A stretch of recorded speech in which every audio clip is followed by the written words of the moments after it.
am writing this under an appreciable mental strain, since by tonight I shall be no more.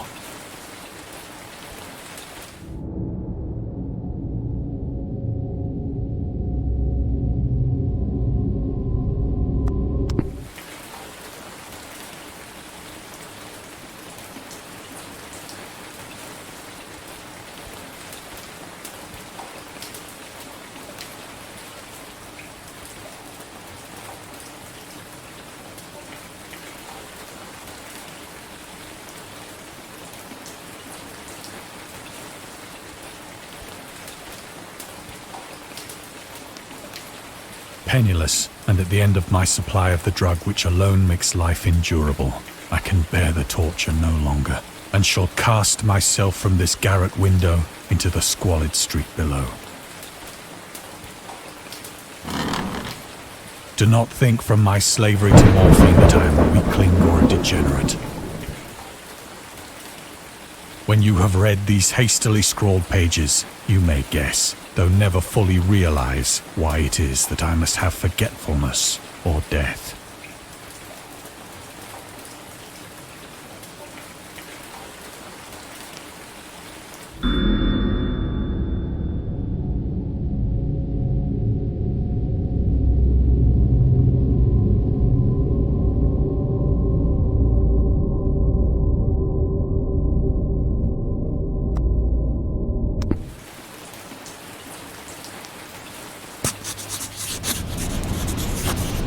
It was in one of the most open and least frequented parts of the broad Pacific that the packet of which I was supercargo fell a victim to the German sea raider.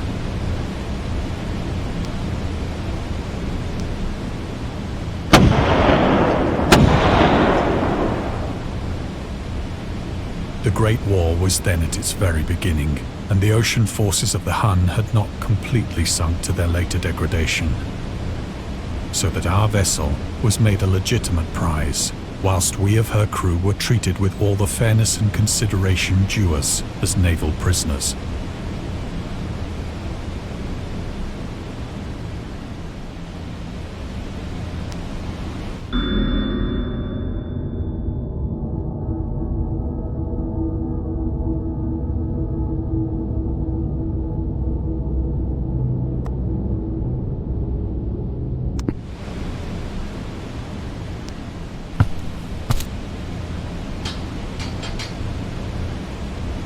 So liberal, indeed, was the discipline of our captors, that 5 days after we were taken, I managed to escape alone in a small boat with water and provisions for a good length of time.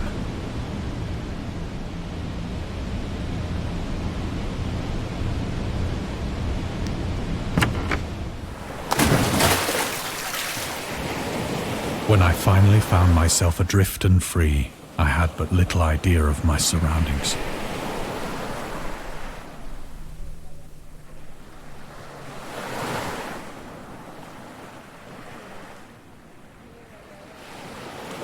Never a competent navigator, I could only guess vaguely by the sun and stars that I was somewhat south of the equator. Of the longitude, I knew nothing, and no island or coastline was in sight.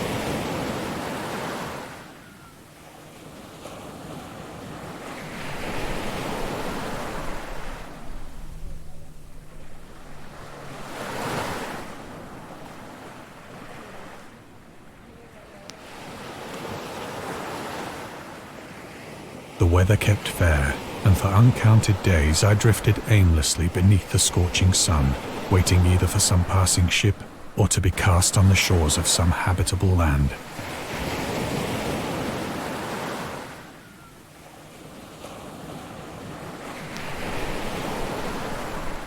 But neither ship nor land appeared, and I began to despair in my solitude upon the heaving vastness of unbroken blue. The change happened whilst I slept. Its details I shall never know, for my slumber, though troubled and dream-infested, was continuous.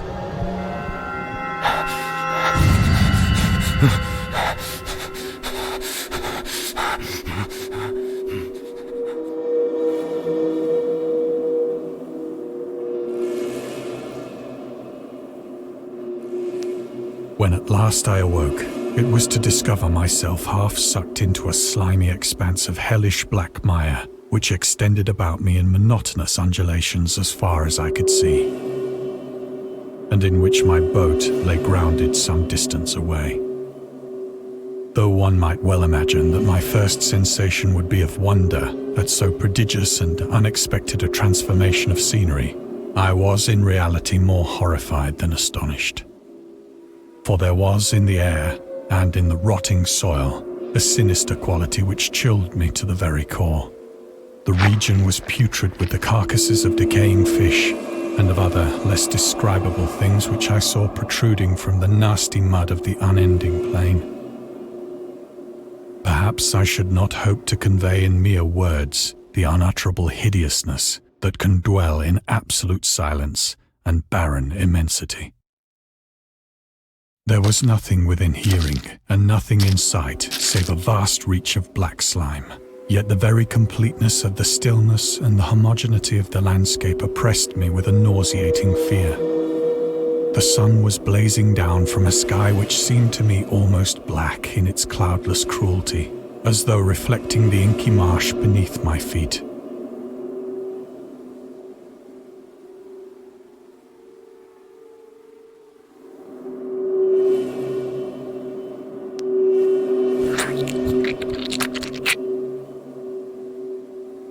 As I crawled into the stranded boat, I realized that only one theory could explain my position.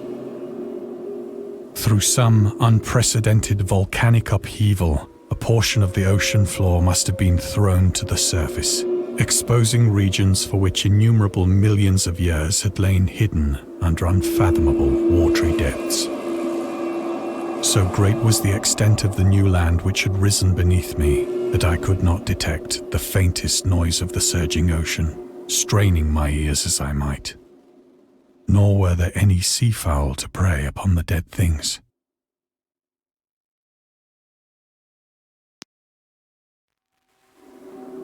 For several hours I sat thinking or brooding in the boat, which lay upon its side and afforded a slight shade as the sun moved across the heavens.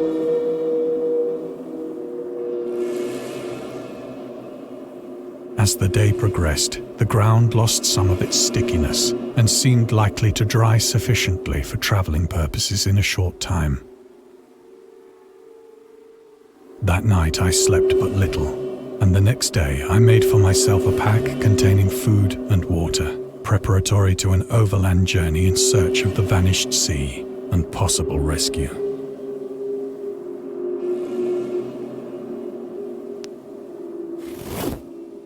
On the third morning, I found the soil dry enough to walk upon with ease. The odor of the fish was maddening, but I was too much concerned with graver things to mind so slight an evil, and set out boldly for an unknown goal.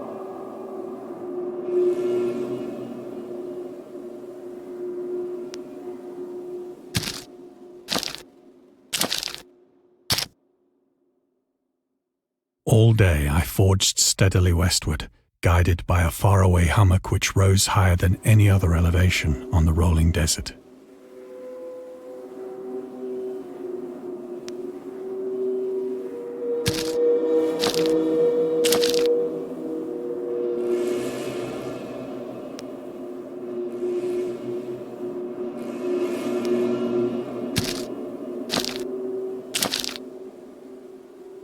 That night, I encamped, and on the following day still travelled toward the hummock, though that object seemed scarcely nearer than when I had first espied it.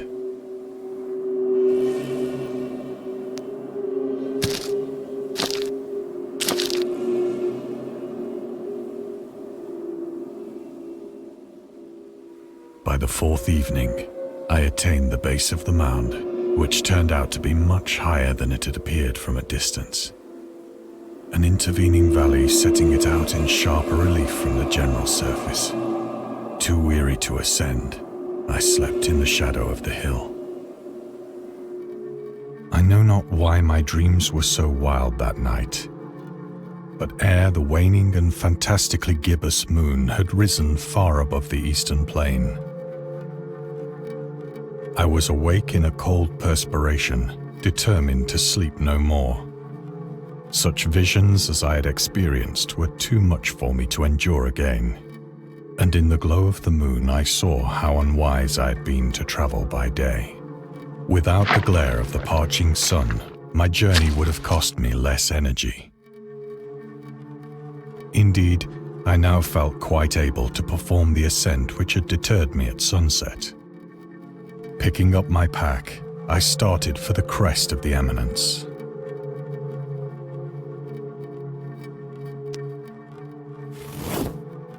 I have said that the unbroken monotony of the rolling plain was a source of vague horror to me. But I think my horror was greater when I gained the summit of the mound and looked down the other side into an immeasurable pit or canyon, whose black recesses the moon had not yet soared high enough to illumine. I felt myself on the edge of the world, peering over the rim into a fathomless chaos of eternal night. Through my terror ran curious reminiscences of Paradise Lost, and of Satan's hideous climb through the unfashioned realms of darkness. As the moon climbed higher in the sky, I began to see that the slopes of the valley were not quite so perpendicular as I had imagined.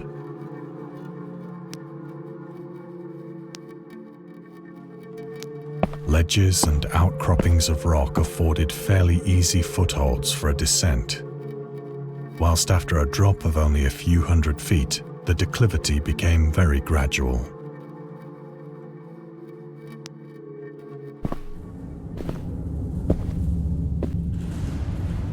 Urged on by an impulse which I cannot definitely analyze, I scrambled with difficulty down the rocks and stood on the gentler slope beneath, gazing into the Stygian deeps, where no light had yet penetrated. All at once, my attention was captured by a vast and singular object on the opposite slope, which rose steeply about 100 yards ahead of me. An object that gleamed whitely in the newly bestowed rays of the ascending moon.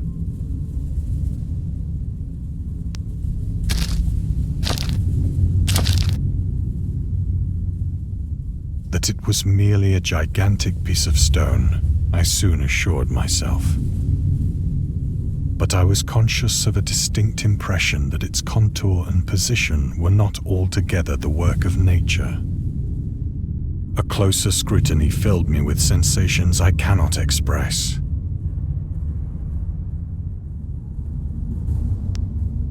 For despite its enormous magnitude, and its position in an abyss which had yawned at the bottom of the sea since the world was young, I perceived beyond a doubt that the strange object was a well-shaped monolith, whose massive bulk had known the workmanship and perhaps the worship of living and thinking creatures. Dazed and frightened, yet not without a certain thrill of the scientist's or archaeologist's delight, I examined my surroundings more closely.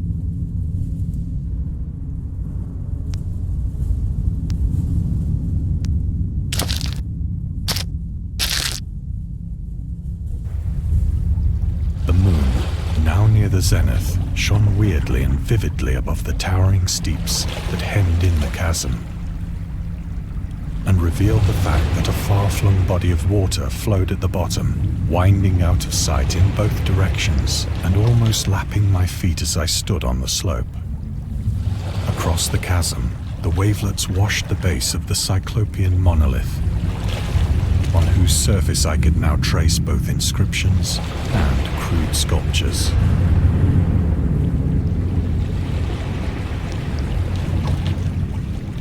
The writing was in a system of hieroglyphics unknown to me and unlike anything I'd ever seen in books, consisting for the most part of conventionalized aquatic symbols such as fishes, eels, octopi, crustaceans, mollusks, whales, and the like. Several characters obviously represented marine things which are unknown to the modern world, but whose decomposing forms I had observed on the ocean-risen plain. It was the pictorial carving, however, that did most to hold me spellbound.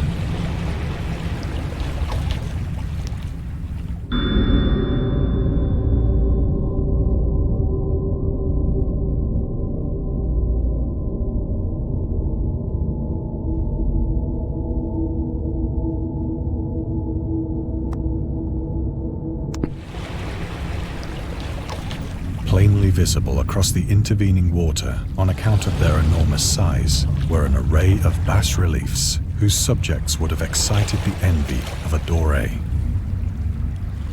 I think that these things were supposed to depict men, at least a certain sort of men. Though the creatures were shown disporting like fishes in the waters of some marine grotto, or paying homage at some monolithic shrine which appeared to be under the waves as well. Of their faces and forms I dare not speak in detail, for the mere remembrance makes me grow faint. Grotesque beyond the imagination of a Poe or a Bulwer. They were damnably human in general outline, despite webbed hands and feet, shockingly wide and flabby lips, glassy, bulging eyes, and other features less pleasant to recall. Curiously enough, they seem to have been chiseled badly out of proportion with their scenic background. For one of the creatures was shown in the act of killing a whale, represented as but little larger than himself.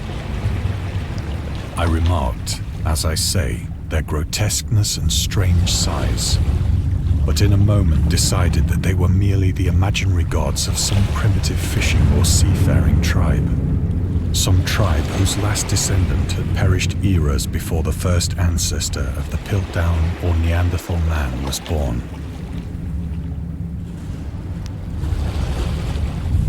Awestruck at this unexpected glimpse into a past beyond the conception of the most daring anthropologist, I stood musing whilst the moon cast queer reflections on the silent channel before me. Then, suddenly, I saw it. With only a slight churning to mark its rise to the surface, the thing slid into view above the dark waters.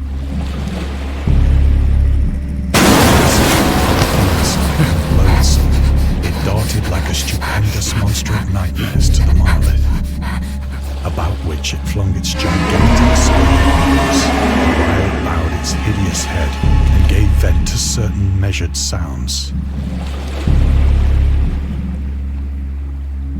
I think I went mad then. Of my frantic ascent of the slope and cliff, and of my delirious journey back to the stranded boat, I remember little.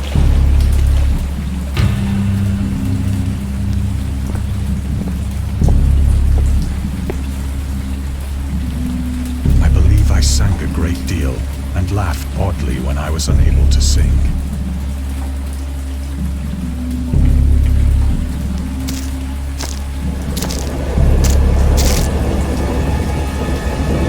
I have indistinct recollections of a great storm sometime after I reached the boat. At any rate, I know that I heard pearls of thunder and other tones which nature utters only in her wildest moods.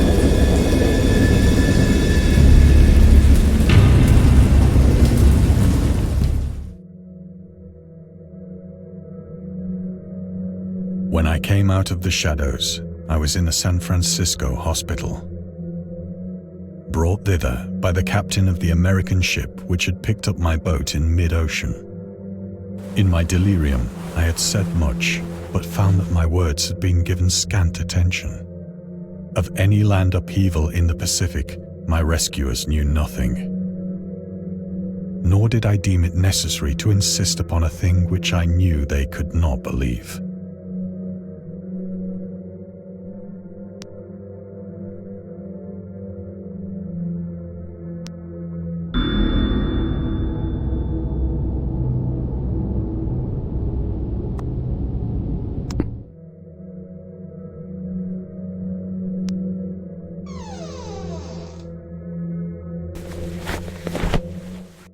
Once I sought out a celebrated ethnologist and amused him with peculiar questions regarding the ancient Philistine legend of Dagon, the fish god.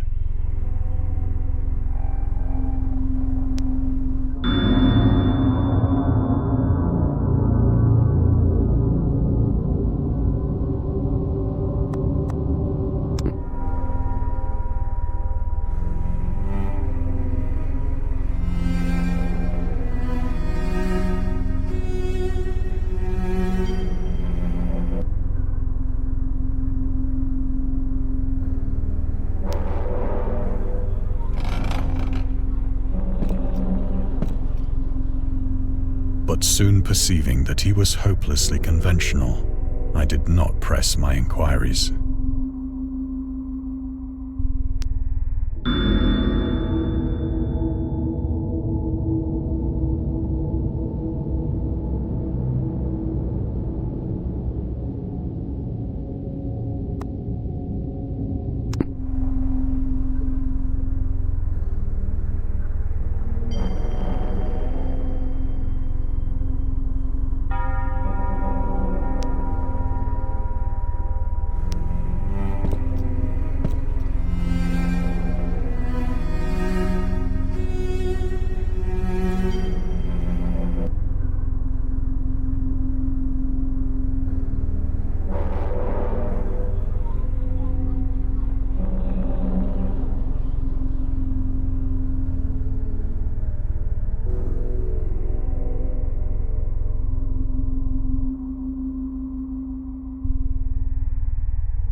It is at night, especially when the moon is gibbous and waning, that I see the thing.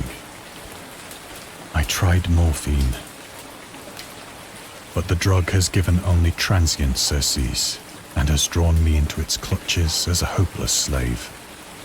So now I am to end it all, having written a full account for the information or the contemptuous amusement of my fellow men.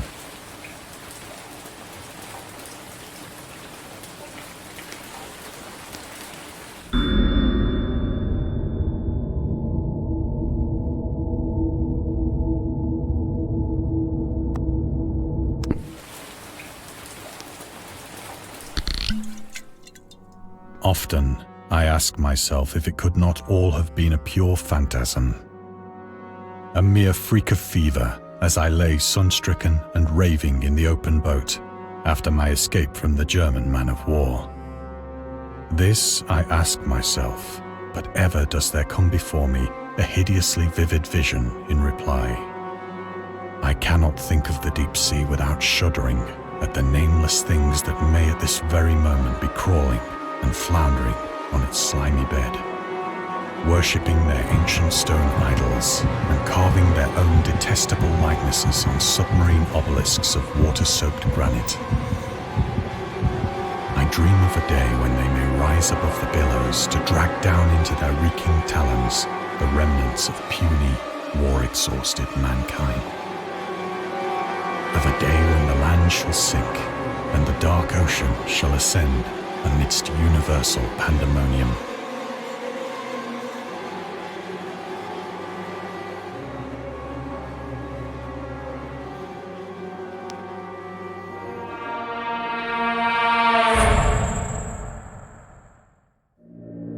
The end is near.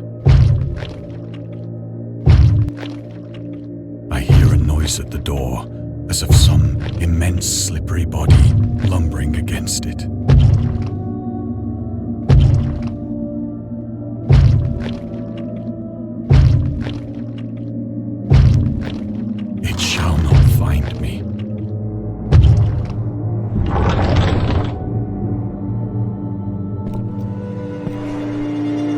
God, that hand!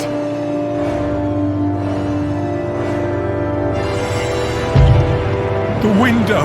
The window!